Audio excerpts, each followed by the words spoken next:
Resources Event Agent (REA). Selamat datang di perkuliahan Sistem Informasi Akuntansi. Kali ini kita akan membahas mengenai REA atau Resources Event and Agent.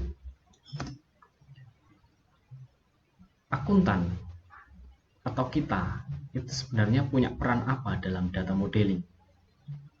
Nah, akuntan itu bisa memberikan perannya. Dalam organisasi tentunya dia bisa berpartisipasi dalam pembuatan data modeling. Nah, kalau akuntan sudah masuk ke dalam pembuatan data modeling, maka data modeling itu tentunya akan lebih bagus, lebih robust karena ada campur tangan atau informasi-informasi dari akuntan. Ingat, akuntan itu salah satu dari tulang punggung perusahaan dalam mengelola keuangannya. Lalu data modeling ini sebenarnya apa sih? Data modeling ini akan mendefinisikan database untuk menggambarkan komponen-komponen kunci dari perusahaan. Nah, tujuannya untuk apa? Tujuannya untuk merekam data. Jadi data modeling ini nanti akan merekam data mengenai aktivitas-aktivitas bisnis perusahaan yang nantinya bisa untuk perencanaan, nanti juga pengendalian, dan juga bisa untuk kontrol atau evaluasi dari perusahaan itu sendiri. Sebenarnya ada 5 step atau 5 basic steps in database design atau 5 step dasar dalam mendesain database. 5 step dasar itu apa aja? Nah, 5 step dasar itu ada ini. System analysis, conceptual design, dan sampai kepada maintenance. Lalu data modeling itu muncul di mana? Data modeling itu muncul di sini. System analysis dan juga conceptual design. Data modeling muncul di sini. Lalu data modeling ini atau model data ini akan digunakan di 3 tahap selanjutnya, yaitu physical design, implementation and conversion, lalu sampai ke operation and maintenance. Nah, ini. Oke, kita bahas satu per satu. Pada tahap pertama, analisa sistem. Ini menentukan sistem seperti apa yang akan dibuat. Jadi pada sistem analysis ini kita akan menentukan sebenarnya perusahaan ini membuat sistem yang seperti apa sih. Kemudian setelah menentukan sistem seperti apa yang dibuat, juga ditentukan apakah perusahaan mampu. Apakah sistem itu layak. Layak ini dalam artian layak secara teknologi dan juga layak secara ekonomi. Oke, mungkin sistemnya bagus, secara teknologinya juga mampu atau ada teknologi yang bisa untuk mengcover sistem itu. Namun secara ekonomi ternyata cost sistem itu terlalu mahal, maka artinya di sini sistem itu sudah tidak feasible atau dikatakan sudah tidak layak lagi. Harus secara ekonominya juga layak atau mampu dikerjakan oleh perusahaan itu. Oke, kemudian tahap yang kedua ini mengenai desain. Kalau sudah ditentukan tahap pertama sistem itu mau dibuat seperti apa, kemudian desain konseptualnya seperti apa, kita buat desainnya baik secara konseptual pada level konseptual, eksternal maupun secara level internal. Jadi ini dibuat desainnya. Nah, kalau sudah, ini kita akan masuk ke tahap yang ketiga, physical design. Nah, physical design ini menerjemahkan skema level dari internal ke dalam struktur database yang akan diimplementasikan ke dalam sistem baru. Oke, jadi ini mengimplementasikan internal level skema itu ke dalam sistem yang dibuat atau sistem yang akan dibuat atau sistem baru tersebut. Nah, setelah itu diimplementasikan, maka tahap yang keempat, implementation and conversion, ini adalah mentransfer data. Jadi data-data dari sistem lama itu akan dipindah ke sistem yang baru. Lalu setelah dipindah, kemudian kita menguji sistem itu. Sistem itu akan diuji apakah bisa berjalan atau enggak, apakah ada bugs atau enggak, kemudian lancar atau enggak. Lalu setelah itu baru kita melakukan training kepada karyawan bagaimana untuk menggunakannya. Jadi kan karyawan-karyawan ini sudah terbiasa dengan sistem yang lama. Kemudian muncul sistem yang baru. Lalu karyawan juga harus di training bagaimana cara mengoperasikan atau menggunakan sistem yang baru tersebut. Lalu setelah itu akan muncul final stage atau chapter terakhir lah, bagian terakhir. Ini mengenai operasi dan juga maintenance. Ya kalau sudah operasi berarti sistem itu sudah bisa digunakan. Sudah digunakan oleh perusahaan, oleh karyawan untuk melakukan aktivitas bisnis perusahaan. Nah selain digunakan juga akan ada maintenance. Maintenance ini apa? Apakah sistemnya ini berjalan bagus atau enggak? Perlu maintenance seperti apa agar berjalan dengan performa yang bagus? Kemudian apakah ada keluhan-keluhan atau enggak? Apakah perlu dimodifikasi atau apakah kemampuannya perlu ditingkatkan atau tidak? Nah, ini masuk ke level 5. Nah, kalau sudah masuk ke bagian terakhir ini, nanti kalau misalkan ada yang perlu diperbaiki atau perlu penyesuaian, ini akan masuk lagi ke level yang satu atau bagian pertama ini. Sistem analyze lagi. Jadi kalau sudah bagus ya sudah digunakan, tetapi kalau memang kurang itu bisa digunakan balik lagi ke analyze system. Nah, itu adalah pembuatan atau desain database. Lalu balik lagi ke REA atau REA. Sebenarnya apa sih REA ini? R itu untuk resources. Resources ini apa? Resources ini merupakan sumber daya. Jadi apa yang dimiliki oleh perusahaan? Resource atau sumber daya. Bisa cash atau uang, kemudian inventory atau persediaan, supplies, factories, land. Artinya adalah dia sumber daya apa yang dimiliki perusahaan. Termasuk juga karyawan ini termasuk resources. Waktunya ya, waktu atau tenaga kerjanya, bukan karyawan secara physically human-nya. Nah, ini cash, inventory, supplies, factories, land, bangunan, tanah, kemudian persediaan, aset. Nah, dia lebih ke aset. Lalu yang kedua, event. Event ini apa? Event ini adalah aktivitas bisnis atau business activities. Business activities atau aktivitas bisnis seperti apa yang ada di perusahaan itu event. Kemudian yang selanjutnya adalah agent. Ini untuk agent atau orang-orang yang terlibat dalam aktivitas itu. Jadi ini adalah orang-orang yang terlibat dalam event ini. Oke, itu siapa saja. Nah, kita bahas satu-satu mengenai resources, event, dan agent. Ini saya bagi ke dalam 3 kolom, resources, event, dan agent. Nah, resources ini contohnya, saya kasih contoh inventory, persediaan barang dagang dan lain-lain. Kemudian tadi juga saya contohkan tanah, bangunan, atau mungkin gedung. Lalu ada juga cash, uang. Ini untuk resources. Kemudian eventnya itu ada kejadian. Kejadiannya apa? Misalkan di sini ada take customer order atau mengambil pesanan pelanggan atau pelanggan mengambil pesanan customer atau konsumen. Lalu ada penjualan. Kegiatannya apa? Jadi kegiatannya adalah kegiatan untuk mengambil pesanan. Lalu setelah diambil itu kan berarti terjadi penjualan. Lalu ada lagi kegiatan lainnya enggak? Ada penerimaan uang atau receive cash. Kemudian pihak yang terlibat siapa? Pihak yang terlibat adalah employee atau karyawan kita saat kita menerima atau mengambil customer order, otomatis yang menerima adalah employee atau karyawan. Yang memesan siapa? Yang memesan adalah customer-nya. Nah, ini adalah agent-agentnya adalah pihak-pihak yang terlibat. Siapa sih orangnya? Kemudian event ini adalah kejadiannya itu apa? Kemudian resource ini adalah sumber dayanya apa?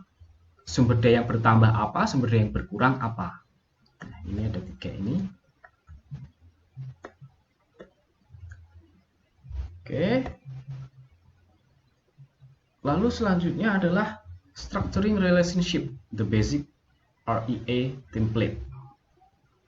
Jadi ada template-template basic atau dasar mengenai hubungan di dalam REA.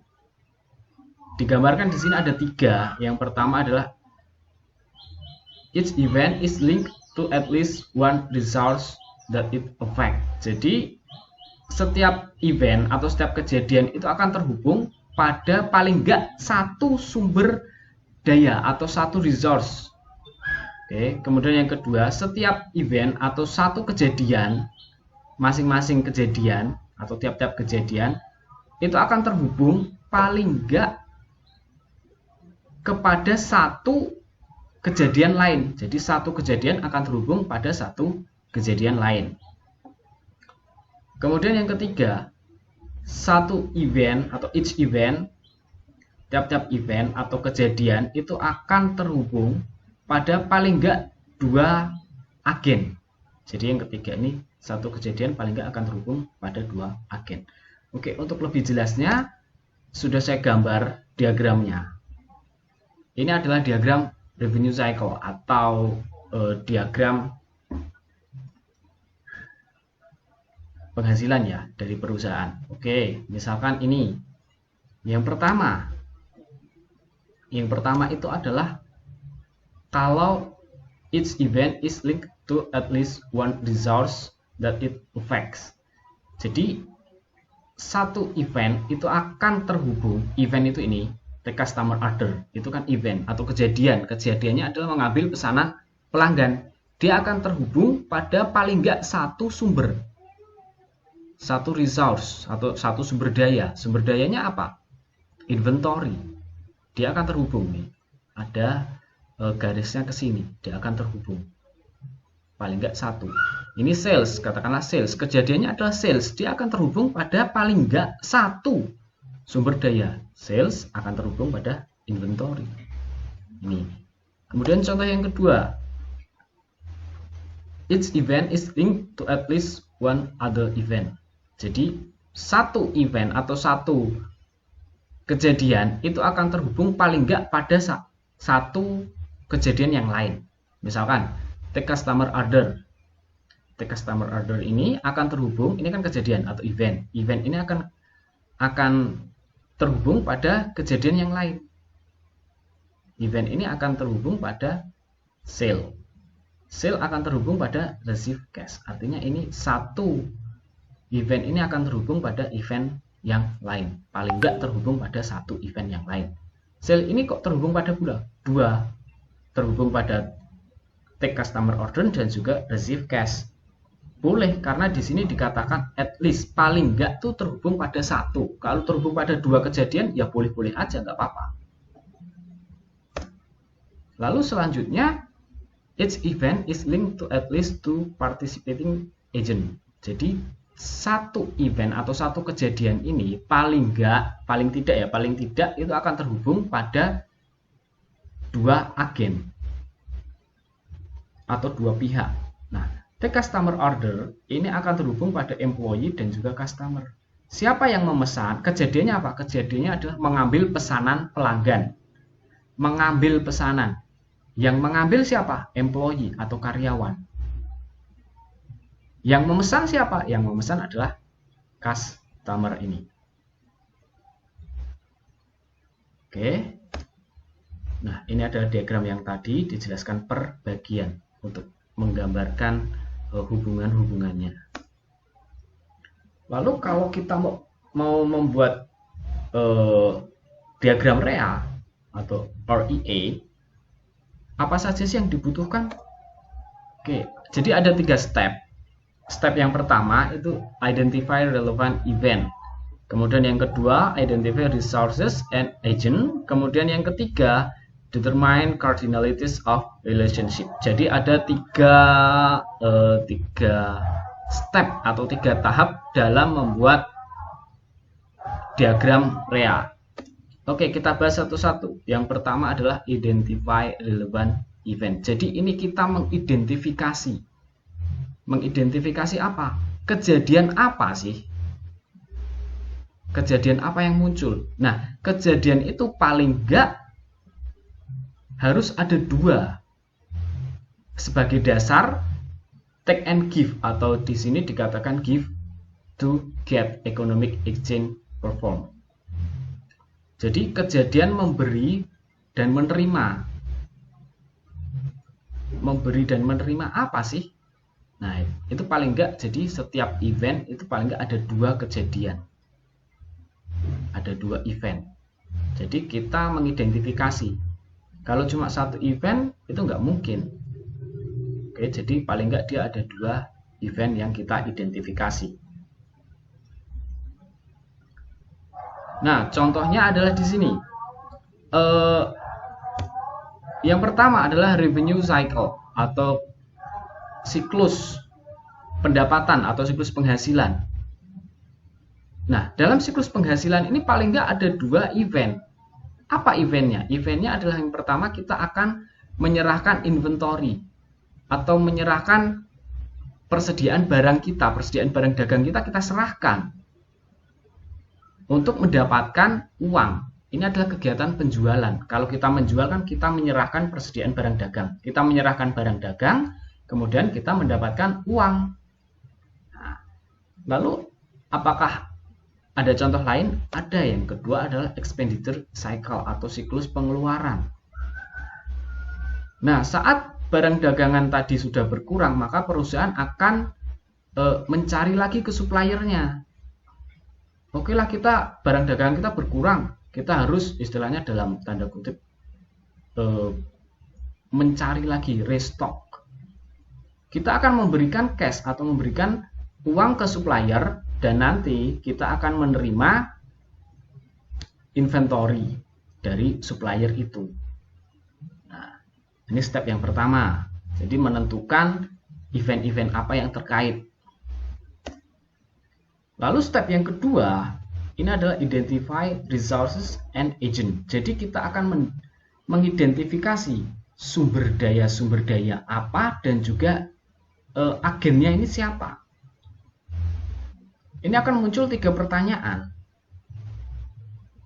Yang sebenarnya tiga pertanyaan ini bisa diringkas jadi give and get tadi.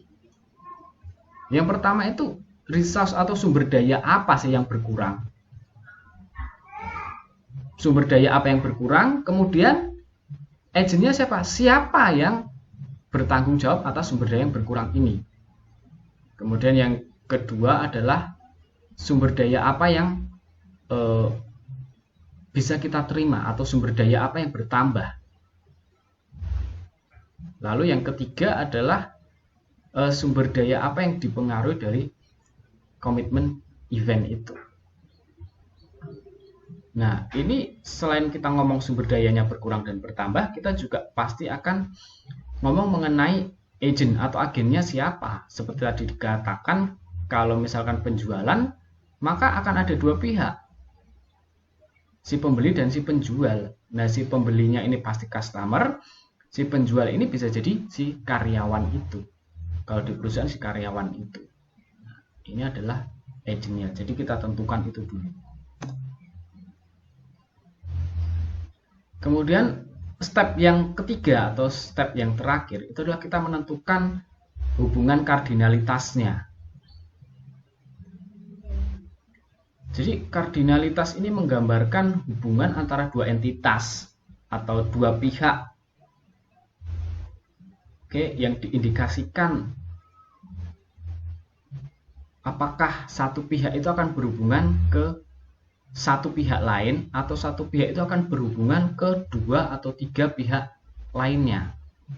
Nah, nanti itu akan dibagi-bagi ke dalam beberapa kardinalitas. Oke. Nah, ini kita akan ngomong mengenai kardinalitas simbol. Di awal tadi ada banyak simbol-simbol yang seperti ini, garis-garis seperti ini. Nah, ternyata itu nggak cuma asal dibuat, karena itu ada artinya. Simbol yang pertama, ini katakanlah 0 dan 1, atau mungkin lingkaran dan garis. Ini artinya kardinalitasnya minimum 0, maksimum 1. Nah, maksudnya apa? Maksudnya adalah pihak ini dan pihak yang satunya itu bisa berhubungan, atau minimum pihak satu dan pihak yang lainnya bisa tidak berhubungan, atau maksimum pihak A dan pihak B katakanlah maksimum hubungannya 1. Jadi pihak A bisa berhubungan dengan 1 dari pihak B. Kalau yang ini minimum 1, maksimum 1. Jadi pihak A dan pihak B pasti akan berhubungan. Ada relationship-nya. Nah, sedangkan yang lambang ini minimumnya 0, maksimumnya n atau many. Jadi berhubungan dengan banyak. Nah, kalau ini minimumnya 1, maksimumnya banyak. Jadi yang gampang diingat, ini pasti 0 dan 1. Ini pasti 1 dan 1. Ini pasti 0 dan banyak. Ini pasti 1 dan banyak. Oke, jadi 0 1 1 1, 0 banyak, 1 banyak. Itu saja yang perlu diingat. Jadi mengingatnya gampang. Ini 0 1, kemudian ini 1 1, lalu ini 0 dan n itu many, banyak. Kemudian ini 1 dan 1. Jadi masing-masing simbol ini dia akan punya arti yang berbeda. Oke. Nah, tadi di sini ada 4. Lalu 4 ciri atau 4 jenis kardinalitas. Tapi sebenarnya kalau kita ngomong kardinalitas atau relationship itu harus hubungan antara satu pihak dengan pihak lain. Nah, maka di sini kita istilahnya tidak memandang dulu yang minimum, karena minimumnya ada 0. Nah, kalau kita nggak memandang dulu yang minimum, maka akan ada 3 basic type atau tipe-tipe dasar dari relationship, dari hubungan itu. Yang pertama adalah one to one, kemudian yang kedua one to many, kemudian yang ketiga adalah many to many. Oke, kita bahas dulu yang pertama. Jadi ada 3 ini ya, one to many, many to many.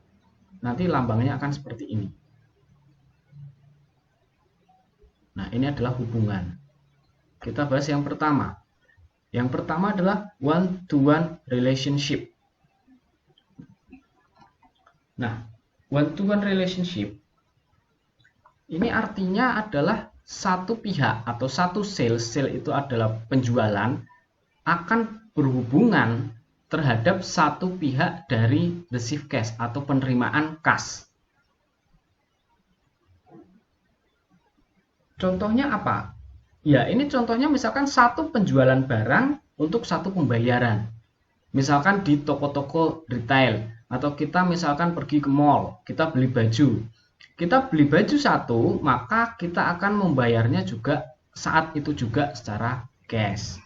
Misalkan seperti itu.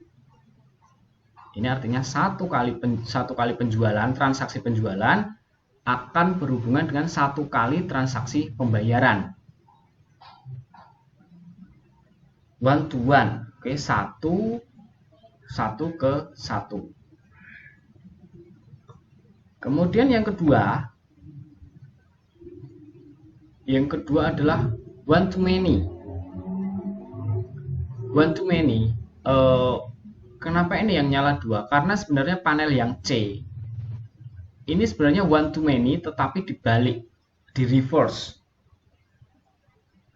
Sehingga langsung saya tulis saja many to one, n titik 2 1. Oke, kita contohkan yang B dulu. yang one to many. Jadi untuk yang B, one to many, nah itu adalah satu kali penjualan itu untuk banyak, ini banyak ya, banyak penerimaan kas.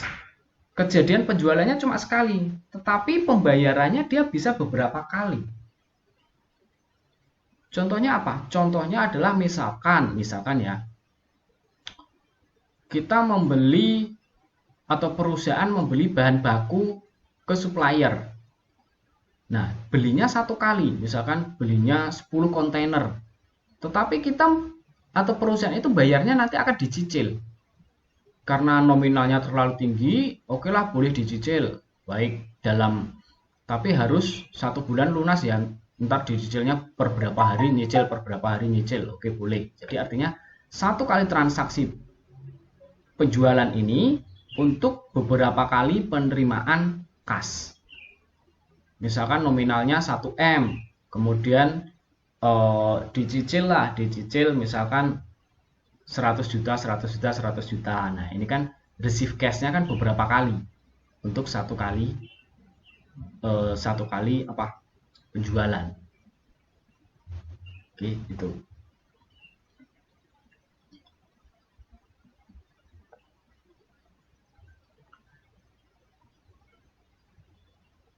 Nah, kemudian panel yang C ini many to one relationship. Many to one relationship. Berarti ada banyak ke satu. Sale-nya ini ada banyak.